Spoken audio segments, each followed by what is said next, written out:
বন্ধুরা, তোমাদের সাথে চলে এলাম মৌলা মাছের ঝাল আমি কিভাবে করি, খুব সিম্পলভাবে, তাই তোমাদের সাথে শেয়ার করতে এলাম। প্রথমে মৌলা মাছগুলোকে নুন হলুদ লঙ্কার গুঁড়ো দিয়ে সামান্য ভেজে নিয়েছি। আর আলু পেঁয়াজ আন্দাজ মতো দেবে তোমরা, দিয়ে আলু পেঁয়াজটাকে লাল লাল করে ভাজার পরে এর মধ্যে দেবে আদা রসুনের পেস্ট, টমেটো, জিরের গুঁড়ো, নুন হলুদ, সামান্য আন্দাজ মতো চিনি। চিনিটা কিন্তু রান্নার স্বাদটাকে দ্বিগুণ বাড়ায় আর ব্যালেন্স করে তরকারিটাকে।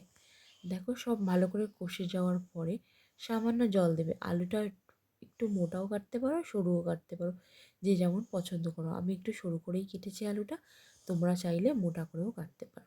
টমেটোটা কিন্তু মাস্ট, টমেটোটা দিলে কিন্তু গ্রেভিটা আসে।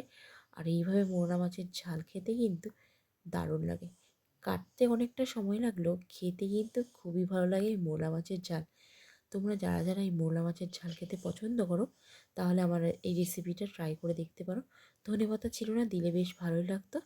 তোমরা এইভাবে একদিন ট্রাই করে দেখো।